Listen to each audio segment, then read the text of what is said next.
Promise? Okay. All right. Call to order. We are in order at 1:08 p.m. on June 24th, 2020 as the Chesapeake Beach Ethics Commission. Pledge of Allegiance.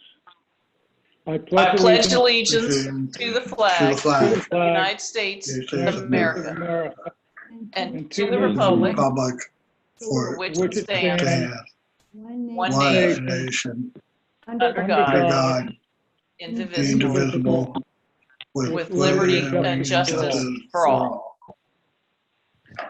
Okay.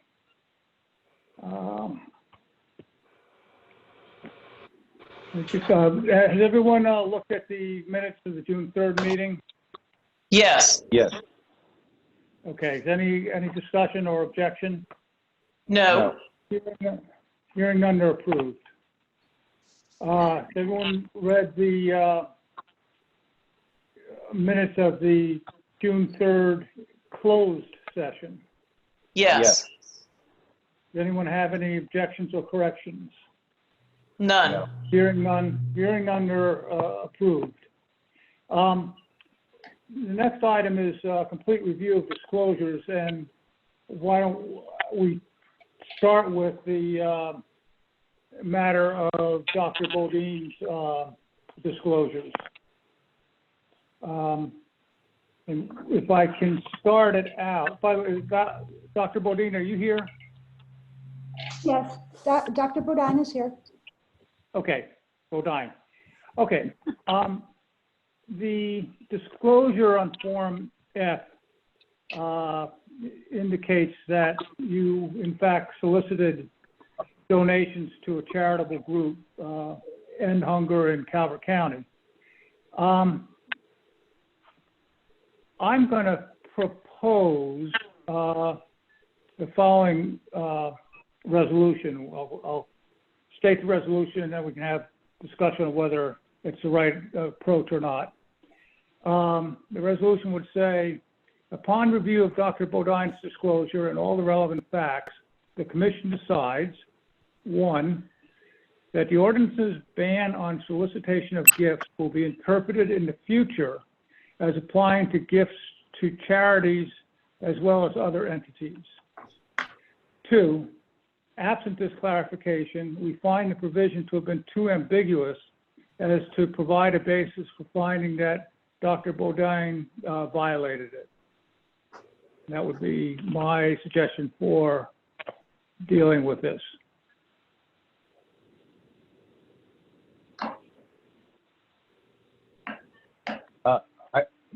Phil, I think that's a very good approach. Is that Mike or Fred? No, this is Mike. Mike, okay. Sorry. Ingrid, what's your thoughts? That's fine. That's certainly consistent with the email that I sent to you yesterday. Okay. Dr. Bodine, would you like to address this, or you certainly don't have to? Well, I would just like to suggest where I intend to go in the future.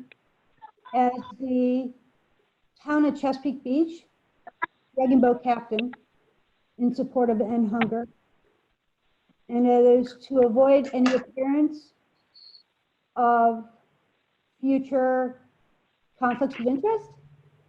I simply paid the complete registration fee myself. And as long as I am blessed to continue to be able to do so, that is what I will do in the future, is to avoid any problem. But I would like to say one thing. I will not solicit anyone for any money in support of the town of Chesapeake Beach dragon boat.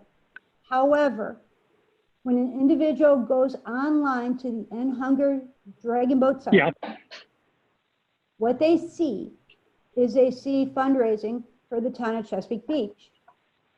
And when they have to see that, and they have to see the ability to be able to register as a paddler and a way to sign a waiver. And so when they do that, when they register and sign that, and when they sign the waiver, the End Hunger site then prompts them if they would like to make a donation. I will not solicit any, but I can't stop it. Yep. So are you clear on that? Yeah. The first point. I have one more too. Yeah. Okay. Well, Mike or Ingrid, I think what the council member is describing does not constitute a solicitation by her. Yeah, I don't think agree. so. Only in so much as I am soliciting them to paddle. So I'm directing them to that website, and I don't want any problems, y'all. You know what I mean? So I'm directing them to that website, and saying, hey, you need to fill out this waiver and this registration. And so I'm directing them to that website. Is that a problem? When does this, I might want to stall for time. That's fine. I can raise my second point. Okay.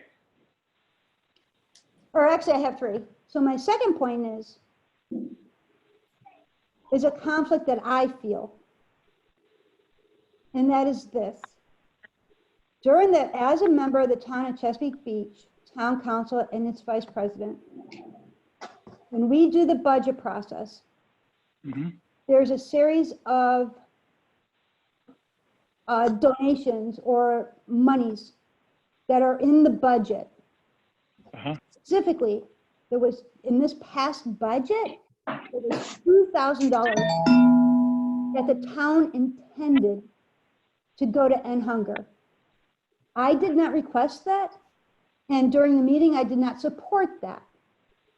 However, the budget, once it goes through the work session, is one document, and we vote on the budget ordinance for the general fund, where these $2,000 were included. I would have to either abstain or recuse myself or vote on something that contains something, that $2,000, that I don't believe in. And so I feel I am in conflict with my ethics just by merely voting on the general fund. And because it's $2,000 and it does not meet our threshold for a separate at-time vote, meaning that $2,000 is not pulled out of the general fund budget when the time comes to write the check. I do not have an opportunity at a line item level when that check is written to vote yes, no, recuse myself, or abstain. I feel that is a conflict of interest. I'm not sure how to resolve it, and I look to the ethics board to provide me guidance. The third point I have, just because I have to leave in 14 minutes, is that this does not only apply to end hunger. This applies more theoretically and more open, if you will. And that is, we supply monies to other non-charitable organizations. And I'm a member of non-charitable organizations as disclosed.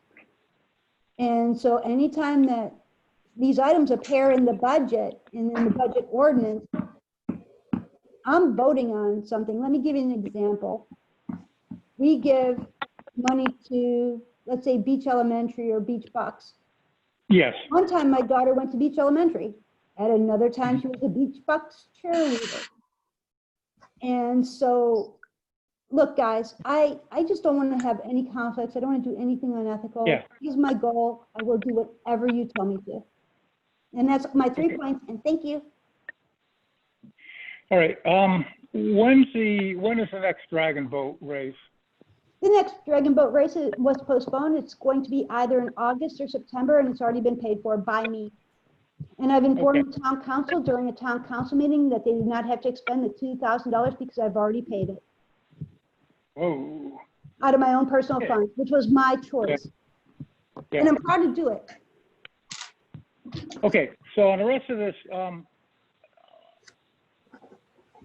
my thinking would be we'll put it on an agenda, the question of how any council member deals with this type of situation where the town is being asked to make a donation to an organization that, in one sense or another, the council member has a stake in. Yeah, unfortunately, one could even include the firehouse in this because we have members of the Yeah. council. It's a Yeah. messy wicket. It's terrible, just a terrible situation. Do whatever you say. Yeah, so It seems like we might want to draw a distinction between direct and indirect, though. One thing is being the captain of the boat and leading the charge and trying to solicit funds, and another is being a member of the town that the fire department supports your house in case you have a fire. It Or seems like Beach we have, Bluff, or Beach Elementary. And right. that's why I just figured the simplest solution was for me to pay it, and I don't mind. It's okay. Because one thing's being a member and one thing's being the team captain and leading the charge, it seems to me. And Valerie, maybe that's one thing you have to think about. Maybe it's easiest, smartest, however you want to classify it, and maybe you step down from that position and you're still a team member, but you're not the captain. That would be sad, but I'll do whatever y'all decide. Okay. Okay. Well, let's set it, these questions on the agenda as a request for an advisory opinion.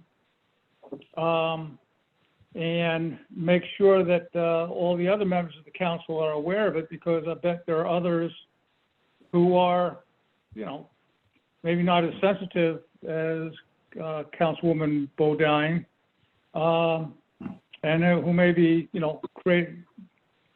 put in jeopardy. I think, yeah. So I mean, I have ideas too, but let's do it. Let's do it at another meeting when we can think about it in advance, and maybe get some legal advice in advance. Do you guys have any other questions for me or any more explanation that you need? I disclosed everything I could think of. Yeah. No, Yeah, you did, and we certainly appreciate that, Valerie. You've been more than forthright. Yeah.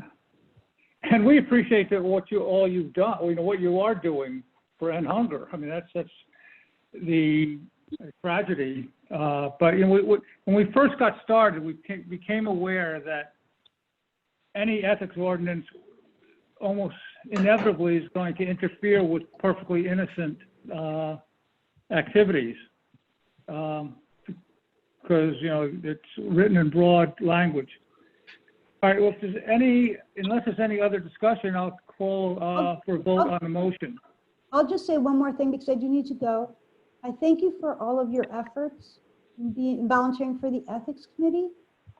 And I will do whatever you guys tell me to do. I want to be ethical in this, appropriate, and I will totally honor whatever y'all decide. And thank you. Thank you. Thank you, Valerie. Thank you. I'm going to leave, okay? Okay. Thank you. All right, you all Thank you please for your time. continue to take care. Thanks. Have a great day, Valerie. You too. I'm going to reread the motion. Upon review of Dr. Bodine's disclosure and all the relevant facts, the commission decides, 1, that the ordinance's ban on solicitation of gifts will be interpreted in the future as applying to gifts to charities as well as other entities. 2, absent this clarification, we find the provision to have been too ambiguous as to provide a basis for finding that Dr. Bodine violated it. Any further discussion? No.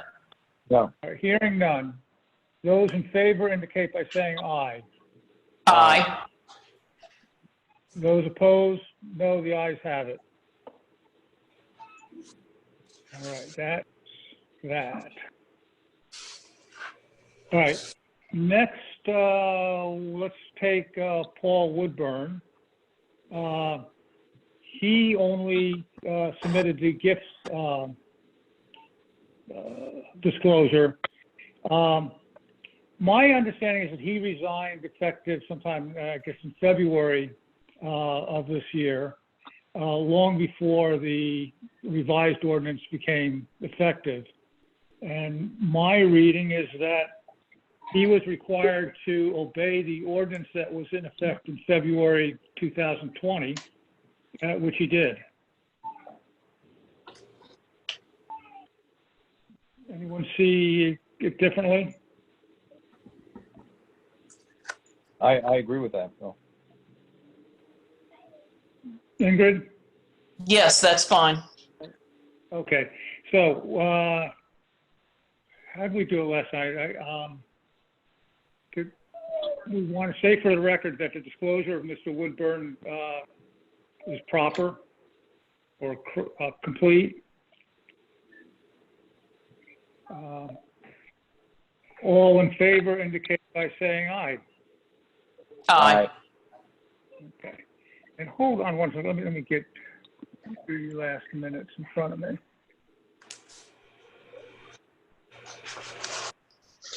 Phil, Yeah. did Mr. Woodburn submit for the period January 1 through the date of his resignation of 2020? Or did he just submit the gift form for 2019? I think he just did it for 2019.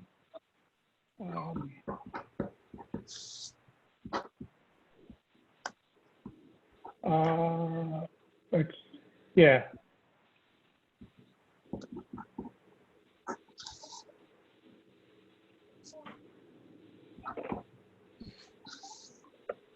I think.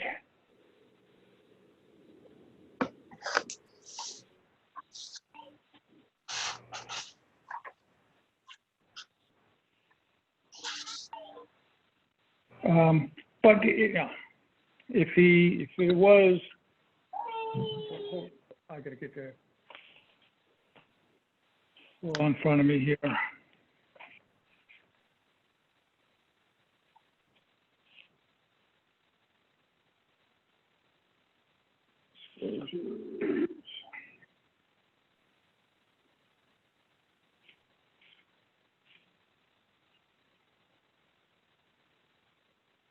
Yeah, does anyone remember whether he did a partial 2020? I think it was just the gift form. Let me dig some papers out. Would be just a gift form, but did it cover the first 2 months of 2020? I don't think so. I don't think there was any coverage of 2020, was there? No. What Fred is pointing out is the ordinance has always had a provision. An individual who leaves an office for which a statement is required shall file a statement within 60 days after leaving the office. The statement shall cover the calendar year immediately preceding, which is what he did, and then the portion of the current calendar year during which the individual held the office. And so we have two choices. One is to forget about the second requirement as being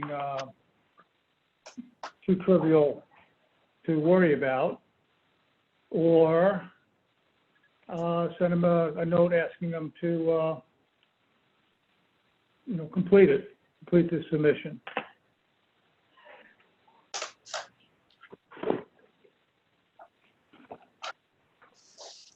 And whatever we do here may have some impact on what we do in the case of Ms. Levon.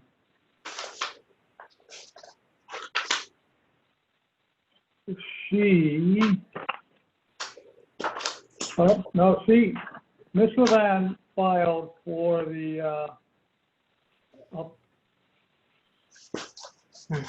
until the whole year plus up through March 10th, 2018.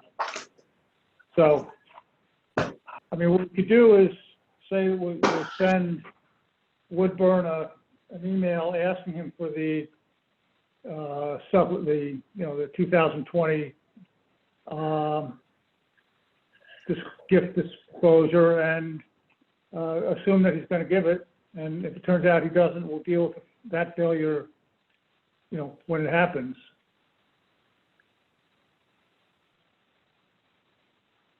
That seems like the right course. It seems like we should, fulfill what they're supposed to fill out. So right, and this is a lesson we are learning here.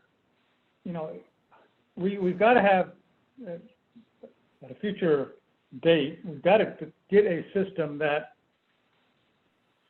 sets it up so that when somebody who's, a covered person resigns, he or she is informed immediately or Right. within a week or two Yeah. of his or her responsibilities. All right.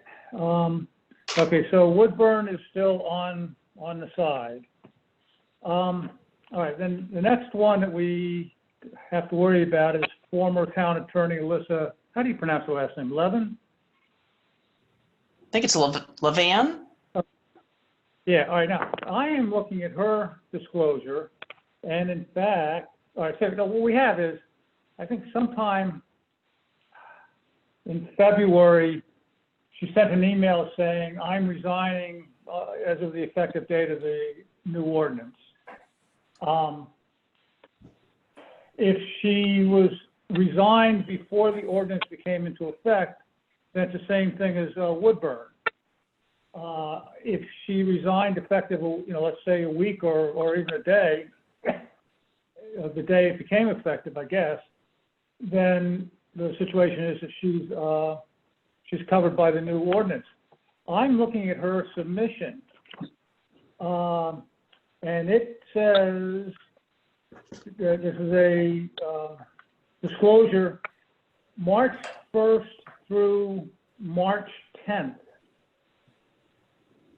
I'm going to take that as pretty clear indication that she thought that she was off the payroll and out of her job on March 10th.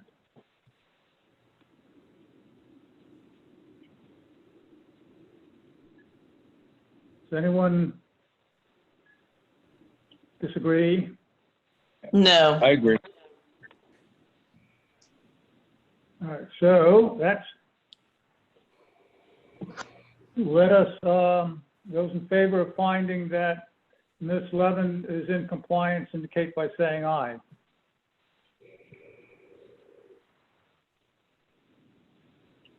So just to back up a minute, though, Sure. what was the effective date of the new ordinance, Phil? March 11th, March, that's what I thought. All right. yeah. Oh, okay. So, I mean, absent this, then we were dealing with ambiguity in her effective date. And, the fact that she doesn't have an office at the town hall, so we can't look to, whether she, cleared it out the day before. But I think this is clear enough that her intention and absent, I think I asked, and there's no indication that she billed for doing any work on March 11th. Was So, she present at that meeting? She was not at the March 11th meeting, was she? No, I don't think so. No, there was not a March 11th meeting. It was, the ordinance was voted on Previously, and then 30 days later became effective, correct? exactly. Yes, I'm sorry. Yes. So yeah, so the effective date was March 11th, even though it was voted in February.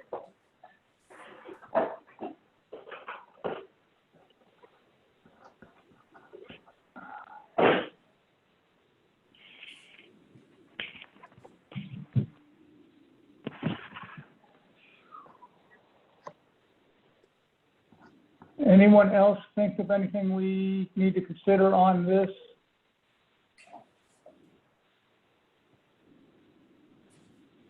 No. No, it seems like the effective date is the critical date there. Yeah. Okay. Oops. Hold on a second. All right. The question before us is whether Ms. Levin's disclosures appear complete. Those in favor indicate by saying aye. Aye. Aye. All opposed, no. The ayes have it. Okay. Okay, next person was Warren LaHeist.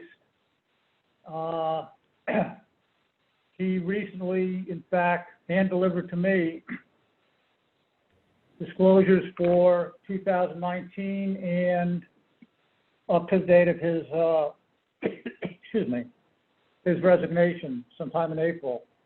And I forwarded those to everybody. Does anyone have any questions about his status? No. No.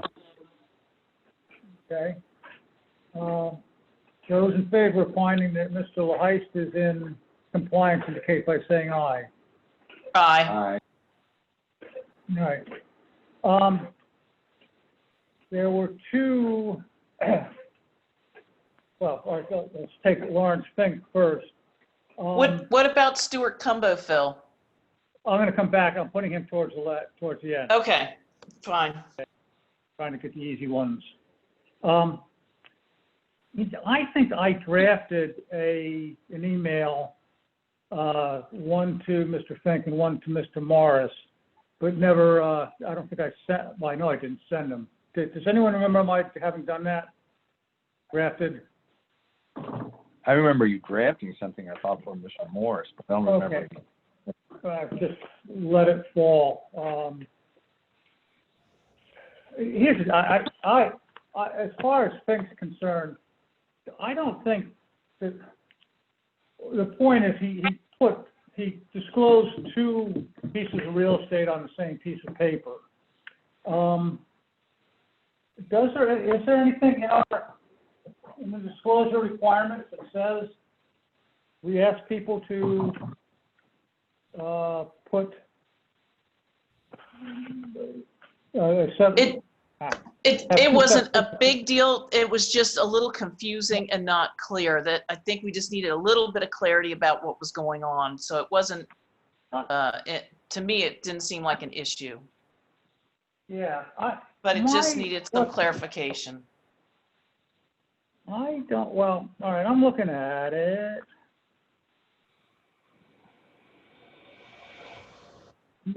All right, well, here's two. My inclination, which can be easily overridden, is the point of these disclosures is to let us or members of the public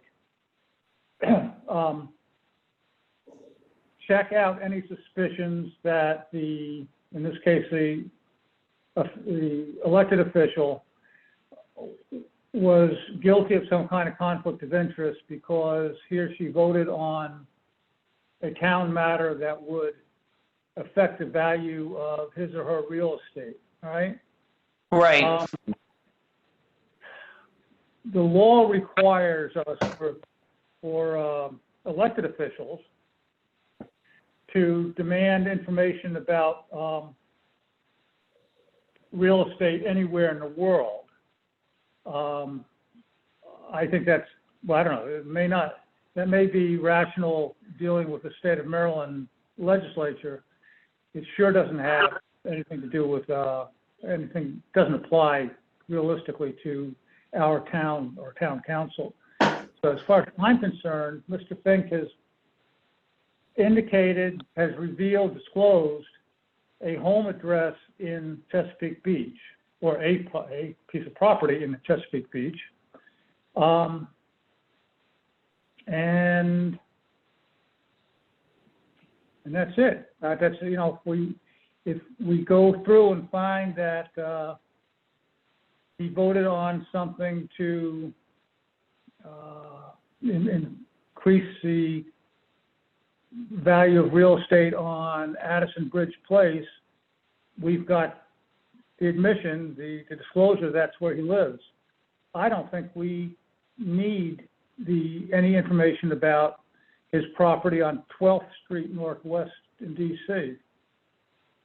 However, it also doesn't cost anything to send him an email asking him to resubmit with two different pieces of paper. I think for clarity, we should do that and just set that precedent there, Phil, so that, if there are multiple pieces of property, it's just nice and clear and distinct for us to review. Okay, so let's remember when we're preparing the forms for next year to make that absolutely unequivocally clear. Okay. All right.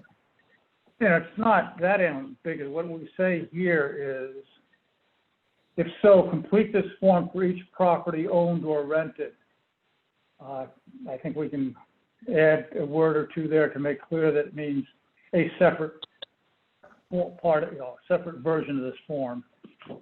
All right, we will set that.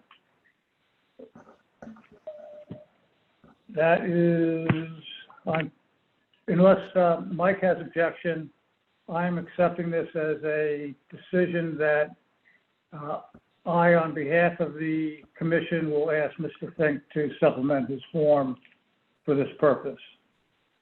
Sounds fine with me.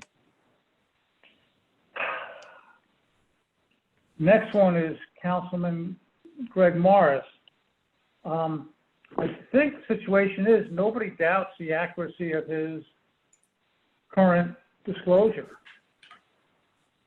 The question that's raised is that it discloses a piece of property in West Virginia that I think he says he bought in 2005 and wasn't listed on his previous two disclosures.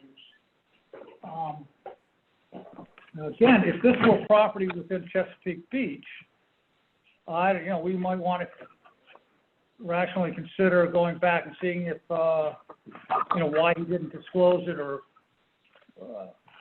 whether he was covering up conflict of interest. But there's nothing that the town has done since he's been on the member of the council, as far as I know, that affects the value of property in West Virginia. So I agree. I agree. That's my, all right. I might or might not, depending on how much energy I have, I could send him a note asking that, or suggesting that may want to amend his 2019, 2018, earlier disclosures, but we're not finding him in violation of anything today. Is that right? Okay. Correct. Agreed. Yeah, okay. All right, all in favor of finding that Mr. Morris's disclosures are complete, indicate by saying aye. Aye. Aye. The noes know that the ayes have it. Everyone knows the ayes have it. All right, the last one is Stuart Cumbo. And here's when he resigned in May 2019. He should have been informed of an obligation to file a disclosure for the period, I guess, January 1, 2019 to May 2019. And he wasn't so informed. So we can either, I say, pass it by now, or send him a note, and depending, then sometime in the future decide whether, send him a note, let's hope that he would make the submission, but if he doesn't, then we'll deal with that in the future. That Let's sounds just good. consent right now to say, the town failed its obligation to ask for the disclosure when he left.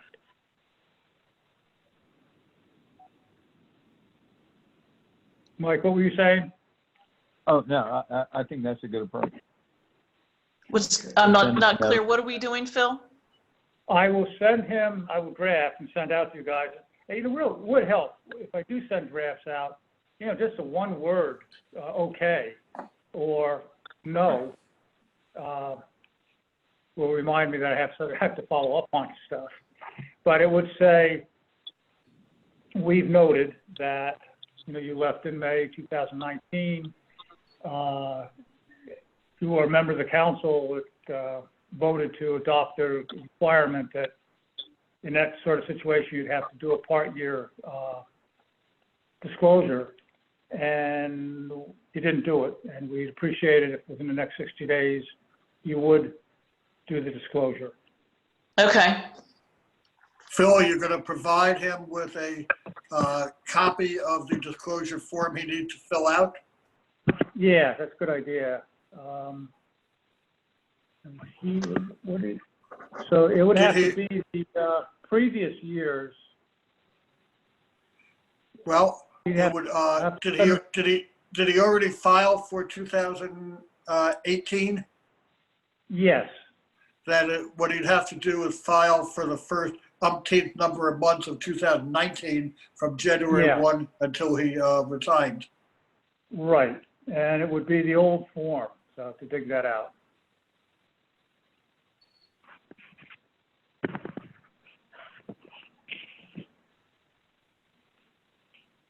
Okay.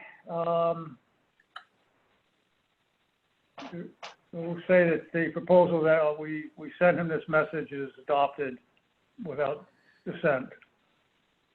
Yes. Okay. Yep. Okay. Let me find where the rest of the agenda is.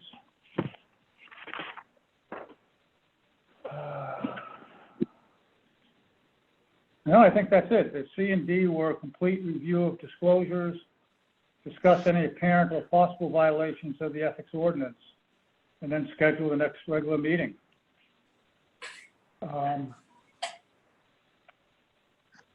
Let's see, let me get a calendar up.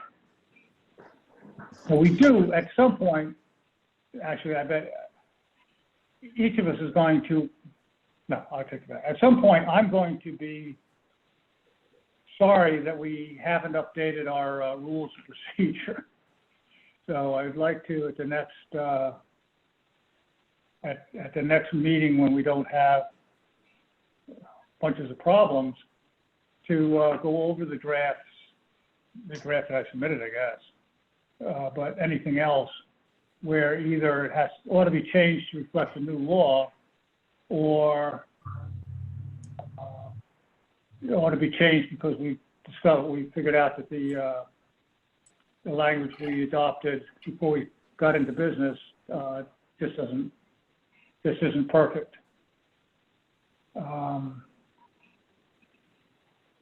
I am going to be out of town from probably the 3rd of July. Probably I won't be back until the 13th, I think, of July. Is there, Ingrid, is April 15th of any significance this year? July 15th is. Oh, I'm sorry, July. Oh, I see. That's why I'm looking at it. That's why it Yep. says tax. I see. Yep. So maybe Right, so you don't July 22nd, Phil, the next Wednesday. That's okay with me. Mike, It should work for me. 7/22. And that's Fred, okay how does for that me. work for you?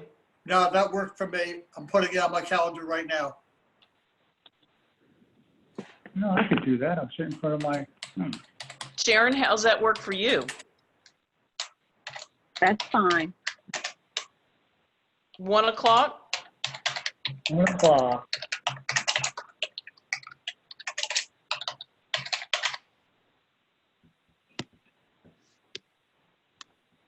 Okay, save. Okay, I don't know why I was so, well, I know I was nervous about this because I don't seem to be able to get on this part of Zoom. You know, I do regular family meetings for my scattered family around the United States, and we have no problems. So there. Yeah, All right. I had any, fun. I any had fun comments? too, Phil, getting on. So Yeah. Do we have any comments from the public, Phil? Is anyone any member of the public wish to make a comment? Hearing Well, none? This is Derek. I think I'm the only. There we go. I think I'm the only one. Yeah. So I look forward to your upcoming discussion on on the charities that was discussed before. I think that's that advice is going to be very helpful. I do want to just say, though, there was a statement made that charities solicit the town when we're referring to the budget, but in many Yeah. cases, in the budget, we were not approached by a charity, but either their long-standing Yeah. donations, or we choose to include that in the budget Yeah, for good to know. purposes. So it's not necessarily just charities approaching the town and then we deciding what we support or what we don't, but they're actually prospectively discussed and determined to include in the budget. So I just wanted to make that clarification, but I look forward to those conversations. If it were, one of the things Valerie mentioned was the fact that it's all, because it's, in this case, only $2,000, it is in fact part of the overall budget rather than a separate item voted on by the council. Could the council, if it wanted to, separate something like this, even though it's only 2,000? That might be, if that were the big problem. That should be doable. I don't think that would be an efficient way to do it, but I mean, something to consider. Although to her point about voting on a budget that includes a line item for that, I recall in the ethics ordinance there's a statement regarding recusing yourself. In the statement says something to the fact that a member does not have to recuse themselves as long as they state their potential conflict of interest and the fact that the action of the vote is required to pass, in this case, the ordinance, when only a very small portion of it is the potential for the conflict of interest. There's a statement something along those lines. Whatever's in there I think that about would be that, appropriate. let's look at that. Right, but again, I mean, this is for future discussion. I'll be looking forward to how you guys interpret that. Good. That would be wonderful to have you part of that discussion. Okay, I mean, if there's nothing else, those in favor of adjournment indicate by saying aye. Aye. Those opposed, no. The ayes have it. Thank you, everybody. Thank you, Phil. Thank you, Phil. Thank you, Derek. Yeah, thank you all for what you do. It's great stuff. Thank you. Be well, everybody, and check in with you next month. Sounds Okay, good. sounds good. Thanks, Sharon. Thanks, Fred. Bye. Thank you, everybody. Thank you. Bye-bye. Bye, Bye-bye. Sharon.